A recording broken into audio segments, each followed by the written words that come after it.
NC news channel కి స్వాగతం. గత వైసీపీ ప్రభుత్వం నిర్లక్ష్యం వల్లే ఏలేరు ఆయకట్టు రైతులు కష్టాలు ఎదుర్కోవాల్సి వచ్చిందని జగ్గంపేట ఎమ్మెల్యే జ్యోతుల నెహ్రూ అన్నారు. కిర్లంపూడి మండలం రాజుపాలెం బెడ్ రెగ్యులేటరీ ఆధునీకరణతో పాటు వాలుకాలువ శాశ్వత పరిష్కారానికి 2.50 కోట్ల రూపాయల అంచనాలతో బుధవారం శంకుస్థాపన కార్యక్రమం నిర్వహించారు. ఈ సందర్భంగా ఎమ్మెల్యే జ్యోతుల నెహ్రూ మాట్లాడుతూ 2014లో ఏలేరు ఆధునీకరణకు పూర్తిస్థాయిలో నిధులు కేటాయిస్తే 2019లో వచ్చిన వైసీపీ ప్రభుత్వం ఏలేరు ఆధునీకరణ పనులు చేపట్టకుండా నిర్లక్ష్యం వహించడం వల్ల రైతులు ప్రతి ఏటా నష్టం చవిచూడవలసి వచ్చిందని అన్నారు. వైసీపీ పాలనలో నిలిపివేసిన నిధులను తీసుకురావడానికి 2 సంవత్సరాల కాలం పట్టిందని జ్యోతుల నెహ్రూ అన్నారు. రైతు సంక్షేమమీ లక్ష్యంగా కూటమి ప్రభుత్వం పనిచేస్తుందన్నారు.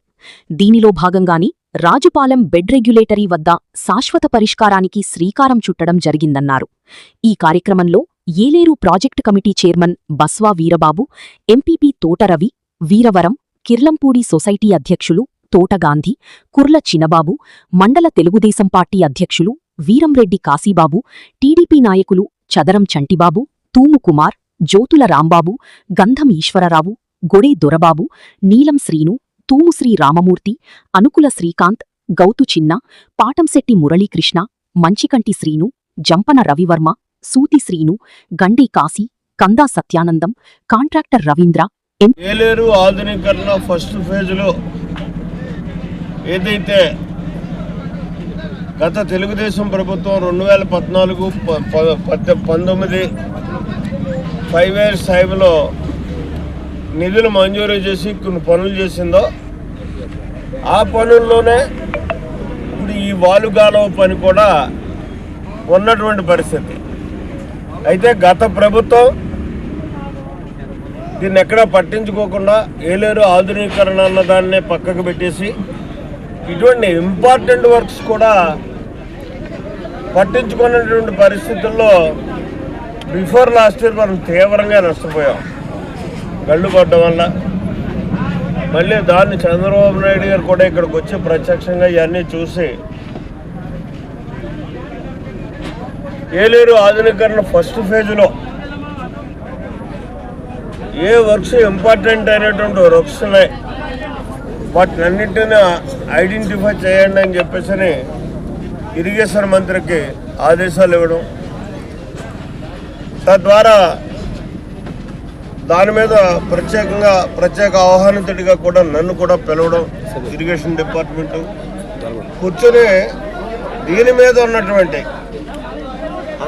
ఏలేరు మీద ఉన్నటువంటి ముఖ్యమైనటువంటి పనులు రైతాంగానికి ఇబ్బంది లేకుండా నీరు సక్రమంగా పారేటటువంటి విధానంలో ఉండే విధంగా చేయడం కోసం ఏవి కావాలనుకున్నప్పుడు ఫస్ట్గా దీన్ని మనం తీసుకోవడం జరిగింది.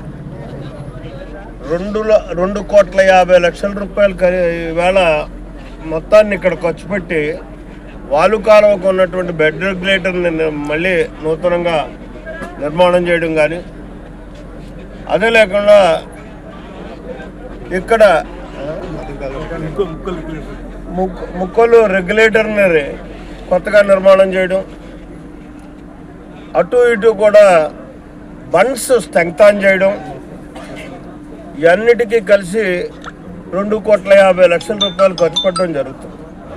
అలాగే తిమ్మాపురం బెడ్ రెగ్యులేటర్ కింద ఏదైతే వీరవరం కాలువ, అప్పలరాజు కాలువ, అలాగే గోనేడు కాలువ, ఇలా తామరాడు కాలువ ఏవైతే ఉన్నాయో వాటికి కూడా 2 బెడ్ రెగ్యులేటర్స్ ఇవాళ శాంక్షన్ అయ్యి ఉన్నటువంటి పరిస్థితి. వాటిని కూడా తొందరలో మొదలు పెట్టడం జరుగుతుంది. పుష్కర పైన వెంటనే ఆ రెగ్యులేటర్స్ కూడా స్టార్ట్ చేయడం జరుగుతుంది.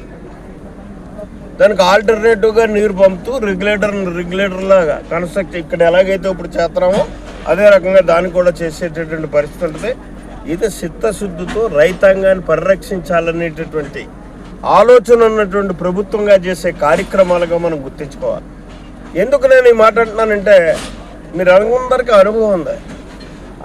శాంక్షన్ అయినటువంటి పని 2014లో 5 సంవత్సరాల్లో శాంక్షన్ అయినటువంటి పనిని ప్రభుత్వం శాంక్షన్ చేసి కొన్ని పనులు చేస్తే గత ప్రభుత్వం 5 సంవత్సరాల్లో పడుకోబెట్టేసింది కావాలని చెప్పేసి ఏ ప్రభుత్వం అయినా వచ్చినప్పుడు దాన్ని కంటిన్యూ చేయాలి.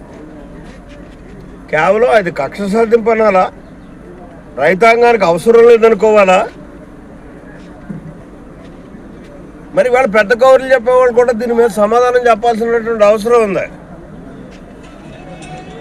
నిజంగా వాళ్ళు పడుకోబెట్టినటువంటి పనులను మళ్ళీ బతికించి తీసుకురావడానికి 2 సంవత్సరాలు పట్టింది నాకు. ఇక్కి గడపలేదు, తొక్కను గడపలేదు.